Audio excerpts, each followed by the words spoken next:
Hi, I'm the chorus teacher who's just one step away from beating up a homophobic student, Leo, and welcome to In Bed with a BL. Today we're going to cover one of my favorite American gay movies, Love, Simon. It's on the newer side. It came out in 2018, I believe, and I saw it in theaters, and I thought it was really cool. It's like on the lighter side of a gay movie. There's still like conflict about him coming out and everything, but it's just like a cute love story, and it's very low pressure book where it's just easy, it's fun, you can just have popcorn and enjoy it. So most movies don't have things like that. Usually it's high drama and depression in American movies. So I really enjoyed that concept in a Western gay movie. Do we really need another movie about a handsome, rich, cis white boy whose life is fine and has a great family? No, not really, but it happened and it's still pretty good, so why not check it out? So in this movie, we have a four-person main group. We have Simon, who is our main character. We have Leah, who is like his best friend since childhood. Nick and Abby, which are also his best friends. And Simon is like the perfect American corn-fed white boy thing, whatever. He has a great loving family. Everything's awesome. He's very normal. He plays sports. His dad is a perfect quarterback. His mom's a super smart, independent woman. He has a cute little blonde girl. He has a cute little blonde sister who loves to cook. Everyone's super happy. They have a two-story house. They have a fence. They have a dog. They have everything a young American boy could want. But he has a deep, dark secret. He's a queer. And that's enough to ruin everything because life is much harder for us queers. And if he comes out, his life will fall apart and everything will be terrible because it's a hard life. And he's been slowly closing himself off from other things to his family as it becomes more and more apparent because, your sexual awakening, it becomes more apparent to yourself and you feel super outsider. And that's what happens in high school for gay people generally, is you close yourself off because you feel like you have to hide. And even if your life is like perfect like his is, you still run the risk of lots of harm coming to you if people find out you're gay. A lot of my friends didn't really enjoy the concept of the story because they thought it was like too easygoing. His problem wasn't big enough. There are better movies out there like Moonlight, but not everything has to be as extreme. Like even if you still have like a rich, loving, granola, hippy dippy family, there's still a chance that in America they'll turn on you and even like murder you or kick you out. So his fears are still 100% warranted, and that's what I want people to understand. Like even though it doesn't seem like that big a deal, like we'll jump real fast. The main conflict is somebody blackmails him and says, "Hey, help me out with this, or I'll tell everyone you're gay." And to most people, that does not seem like a really big thing. Like that does not seem as scary. Like, oh, who cares if people find out you're gay? But especially if you have a lot going for you, like he has a family that loves him. He has a lot of friends. He is relatively well known. People find out you're gay could destroy everything for you. And even if you don't have all those good things coming for you, like your family might murder you. Like that happens. When I was in high school, my English teacher gave me this book called The Shared Heart. And it's a bunch of short stories about people's coming out and stuff like that. And that terrified me because things that parents do to their children if they find out they're gay is like insane. Like there's one story where this mom just poured boiling water on her son's face to disfigure him so no gay man would ever love him. This other guy got thrown through a glass door to like destroy his body too. Like straight people are messed up. Like the things parents do it's just terrible. So his fear is real. So you need to understand that first of all. Anything he does is somewhat justified because that is a real fear. And when you are also young, like your first fear becomes the most immediate danger because you have not lived that long to understand everything else. Like you would need your parents to survive. You are 16 or 17, how old he is. Like he needs his parents' love. So he needs to hide, essentially. I thought that was like, it's a really big deal, but it was also kind of light and not that bad in the movie, and the movie's still mostly carefree. So I really enjoyed it. The acting was good, there's money into it, so we'll talk about that later. But that is the basic of the movie. Throughout the movie, Simon starts talking to this guy online called Blue. Simon uses the fake name Jock because it means something in French, and he also is playing cabaret in the school, so there's a lot going on there. But, oh, I mean, Simon says in French, so there's like some coolness. And I talked about this in Together With Me. I think it was Together With Me. Yeah, because Tool was also doing the Sex and the City tweets. But I had the same concept when I was in high school. So first of all, it's a little weird the way he talked to Blued was via email on a weird blog site because this movie was 2018, I believe, and they had all have iPhones and faster things like that. So it was weird that he was waiting for like emails to come in. It was taking so long and people were emailing on computers. So I believe the book is older, so it was kind of like a weird technology jump. Like when I was in high school, I did this and I could still receive them on my cell phone just like he did. So that was very confusing. But I did the same thing when I was in school and people actually discovered my blog, but luckily it wasn't as big of a deal. But I was purple guy because I'm stupid. I was in high school and I would write these blog posts about like people I liked, boys I liked, and there was one time exactly like scene for scene I left it open in the library and somebody saw it. One of my friends saw it. But nobody did this grandiose thing because no one knew it was me. I was pretty good at being a ghost. But there was like a small hubbub about like, oh my god, who's Purple Guy? And I was like, I have no idea. But I did actually get a pen pal from, I talked about this too, this other senior. Or I was not a senior, I was, I think, a sophomore? Like 9th or 10th grade, freshman or sophomore. And a senior would talk to me. He was straight, but we had all these like interesting conversations. And just like Simon, I lived and died for those emails. Like every time I got a ping on my, I had a T-Mobile sidekick. Anytime I got a ping, like everything else stopped. And I was like, oh my god. We would talk about his abs and like all these things and his like really cool black hair that had like blue highlights if you had the sun on it. So yet again, I put myself in this movie a lot because I had something like this and it was super duper cool. Though luckily no one was blackmailing me. But like I said, somebody, there's Martin, he finds Simon's blog posts and prints them out and says, hey, if you don't help me get with Abby, I'm gonna tell everyone you're gay. And like I said, gay panic happens hardcore in Simon. At first he's like, what the hell, dude? Like that's messed up. And let's just take a side note here. It's never cool to blackmail somebody in general, but also like threatening to out somebody or outing somebody in general is just never okay. Like there's a whole scene where he talks about this towards the end of the movie where he's like, you don't get the right to take away my coming out. That's like my thing. And as we get like closer, I don't know, as we move into the future, coming out maybe is less and less important, but it's still like a big deal and you should never like out somebody even as a joke because that's something you should never take away from them. But anyways, he helps Martin get with Abby to save himself. It seems a little douchey, but it's also understandable in this context. If you are a sad teenager that had a family that was going to help you, especially stay in high school healthy, probably go to college, and they give you money, you are going to do what you need to do to survive. Screw your friends. Like, you can get other friends. They're high school friends anyways. They don't matter. You matter. And then things get really confusing. He weaves this whole web because it's a teen drama, so there's this whole thing. So, like, we have Simon and Leah, and then we have Abby and Nick. And then it gets weird because Simon thinks Leah likes Nick, but Nick likes Abby. But Simon tries to get Nick with Leah because Martin wants Abby. But little does he know that if you pay attention, Leah likes Simon because whenever you're a gay person and you have like a really close girlfriend, they of course develop feelings for you because you're cooler than all the other straight guys because straight guys are relatively usually trash and you care about her feelings and you can talk to her more calmly because you don't have a boner for her. So you can actually have a conversation without being like, ooh. So obviously she likes him. But like I said, Simon's dumb and he thinks that Leah likes Nick because his mind is somewhere else, so he's not looking at any of the cues that she's dropping him.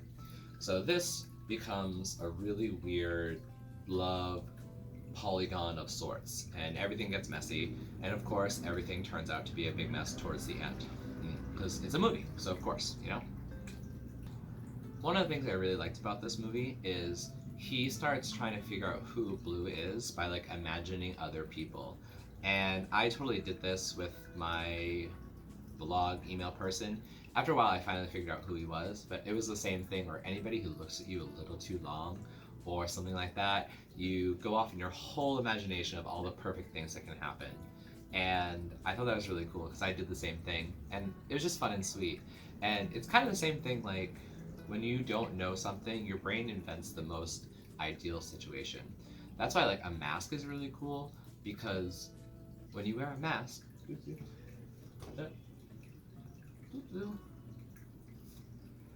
ding, when you wear a mask, it covers most of your face, so you don't know what's behind here.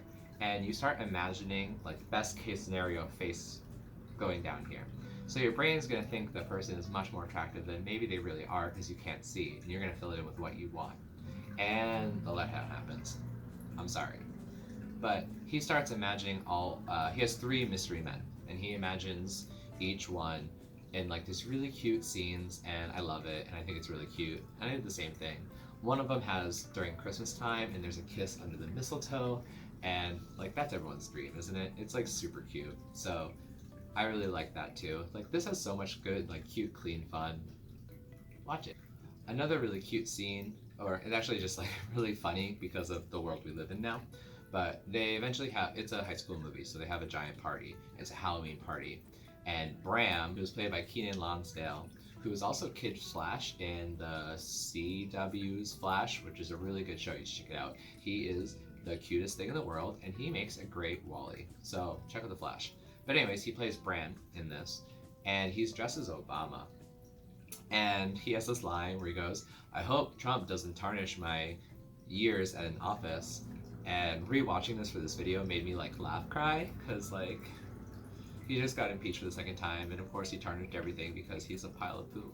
But that did not age well at all. This movie also has like the sad gay, or like the gay victim. So we talked about this a little bit in Your Name Engraved Herein, where there was like the sad gay who's beaten up and everything. This movie kind of has that, but the sad gay is actually a boss. His name is Ethan, and he is a gay person of color. So people are dicks to him, and he has a friend circle of lots of girls who support him. They're all thespians. They're theater people. And his comebacks are like really good. He talks about, like he calls them like micro penises and shit like that. Like he's definitely been made fun of for a long time, and he does not have time for that shit. And I respect the crap out of him for that. There's a scene where he's like, "We should be slutty Pokemon, and I'm gonna be Charmander." But when you see them at the Halloween party, no one's a slutty Pokemon. So therefore you lose some points there, Ethan, but you're still pretty dope. And there's a scene later on in the movie when like drama happens, and him and Simon are in the principal's office together, and you could tell by like their reactions, which like rich, white, handsome gay guy and like person of color gay guy, their reactions to having problems is so different. Like Simon's like, "This is fucked up, what the hell, like blah blah blah, blah, blah, blah." And then Ethan's like, "Oh my god, whatever, like it happens, like straight guys are trash." And I thought that was kind of interesting because like that's exactly how it works. Like it's minor inconvenience.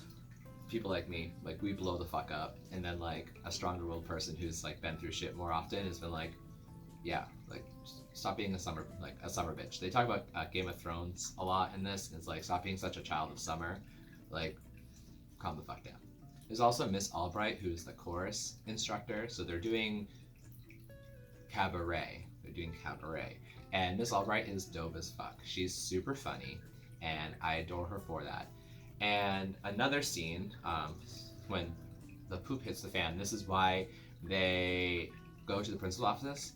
2 people make fun of gay people, and Miss Albright has like the moment of the century. This is like almost as good, if not as good, as like Tool's parents in Together With Me Next Chapter, where they're making fun of gay people, and she comes out of nowhere, and she's about to like beat the crap out of them, and just makes fun of them, and yells at them, and steals their Walkman, and it's amazing. Like this is how teachers should be, but I wish I was as spunky as Miss Albright, because this is the type of teacher I wish I had when I was younger.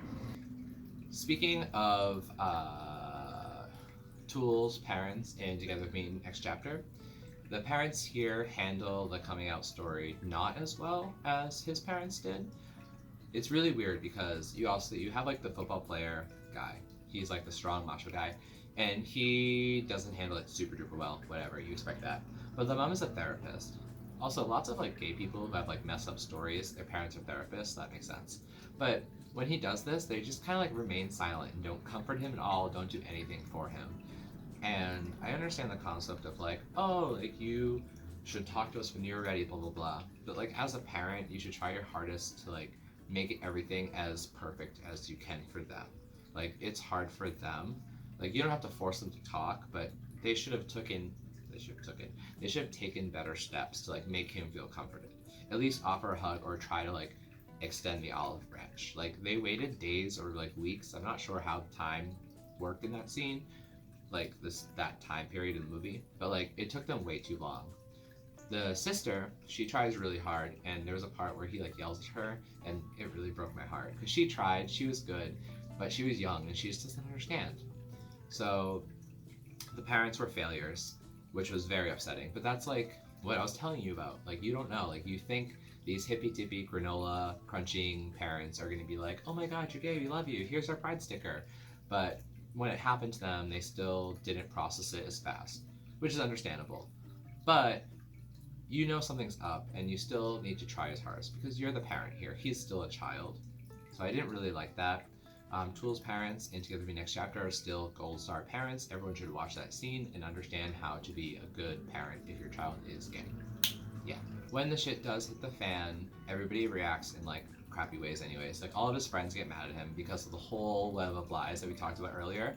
And when you're a teenager, you're super selfish anyway, so that makes sense. But like, guys, like it's just high school dating. You need to calm down. Like you should have been there for him because his stuff is worse than your stuff. Not dating somebody because of a small lie isn't the end of the world. You're probably not going to stay together forever anyways. But he's always going to be gay, and he's always going to be messed up from like being pushed aside because everyone found out he was gay. So that was really rude. His best friend forever, Leah, she was heartbroken because of all that stuff. But then she had this line. She had the audacity to be like, "Oh, you told Abby before me," which like, screw you. Like, how dare? Who cares? Like, that's so selfish. That's so selfish, okay? And honestly, this actress, who, she's a good actress, but her character in 13 Reasons Why, I also felt was like a little bit selfish too. And it was a situation where like, I didn't like her personality, and she also kills herself in that show, so it made me feel like a bad person. So that scene like brought back memories of that show when I watched it. I was like, oh, you jerk. So that was rude. So the parents failed, the friends failed, everyone failed. And then outed. So screw you, Martin, also, because like I said earlier, you should never out anybody. That's really rude. That's rude. That's rude. I kind of also thought Bran's name was Bram, and Bram, like Bram Stark, and he talks about how he likes Game of Thrones, and I thought that was gonna be like a cool like Easter egg hint, like at the end you would understand like that what that all meant. But his name is Bran with an N, not Bram with an M, so I guess they're different. But the scene where he's looking for people with Game of Thrones t-shirts was kind of really awkward because like it was all like not so attractive people and also like people of color. And he was like, ooh, that's disgusting. Which closeted gay people are the worst humans ever. So it kind of makes sense, but still like that scene, I was like, ah, gross. Ugh. Shit hits the fan when Martin does a public announcement about how he loves Abby, and Abby turns him down because whatever. But public announcements of love is super duper duper awkward because you kind of like put the other person in an awkward corner where they have to be nice to you and say yes, or because they don't want you to look terrible. So it's like entrapment. She does not fall for the entrapment. She's like, I don't care about you. That's like rude. And he gets destroyed. But like, ugh, it's so uncomfortable to watch. And then he outs Simon, obviously. But then, at the end, Simon does like a public announcement too, which is like the same scenario, and it looks like he's gonna fail, but then the mystery person does see him at the end. But that one is like cute and lighthearted and cheery, but it's still a public announcement and puts the scared, closeted Blue in a weird corner where he has to publicly out himself in front of the whole school, or make Simon incredibly depressed in front of the whole school. So if you're ever going to do like a public thing like that, make sure the other person feels the same way and will enjoy the spotlight of this, because it's such a weird, rude thing to do to the other person. Oh my god. And then the Ferris wheel thing was super duper awkward, but it turned out that Bran was the mystery person. He was blued. That's amazing.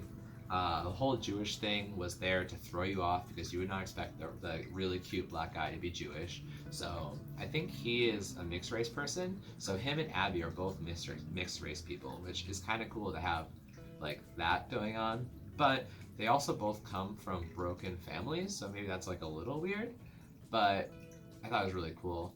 Like I said, Keenan is cute as hell, so Simon is so lucky to get him at the end. Oh my god. So I thought that was good because also like it's a feel-good movie. You got an interracial couple. We got like a lot of people of color who have like actual roles. So I'm gonna give this movie an 8 out of 10 because I thought the movie was really good and it was easy to watch, and I thought it was nice having like more of a carefree gay movie to watch. Most Western gay movies are really depressing. They either are about how sad their childhood was because their parents messed them up, how sad their life now is, it has to do with AIDS or HIV, or the drama is like super sad where it ends in death and suicide. So it's nice, even though it's like kind of stupid and people are like, oh, whatever, it's a little basic.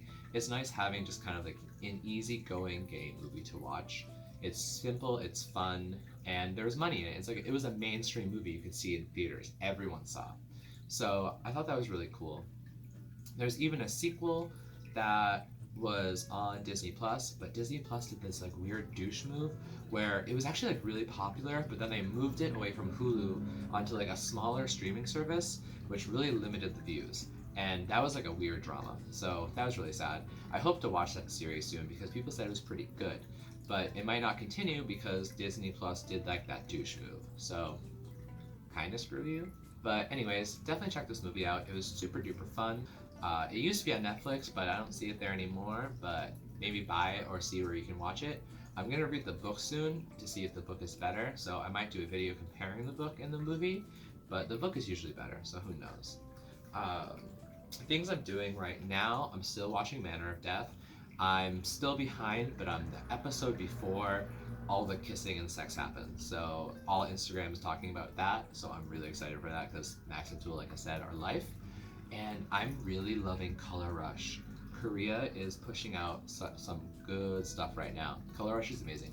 I'm personally colorblind, so a story about colorblind people and this like almost sci-fi because the colorblind thing is like a special thing. And he meets a probe, which is somebody who like lets him see color. So I thought that was super neat. And I'm also, oh my god, there's this Filipino show, Gala Love. The way it's on Netflix, the title is confusing to read. I'll post it here. But it just came to Netflix, and I'm amazed by how good it is. So I'm definitely doing a video on Hello Stranger because that is like a perfect show. And Game Boys, I really like Game Boys too. And now this one. So far, the Philippines are rocking it. And when I was younger, I watched some Filipino movies, and they were really tragic. So I'm really glad that these awesome things are happening. So if you have Netflix, definitely check out Gala because it's so good. And I think Game Boys is also on Netflix, maybe where you are too. So check it out. I'll see you next week. I hope you enjoyed. Wear a mask. Wear a mask nicely. Yeah. And easy also to put on a mask, ear to ear, and then you can fix. So wear a mask, stay safe, stay warm, and I'll see you next week. Oh, and I always forget now, like and subscribe because I like your attention. And comment on anything you like. If there's a gay movie or gay show that you really like, definitely comment and see if there's something you want me to talk about. Yeah, so wear a mask like me and Panda, and I'll see you next week. Bye.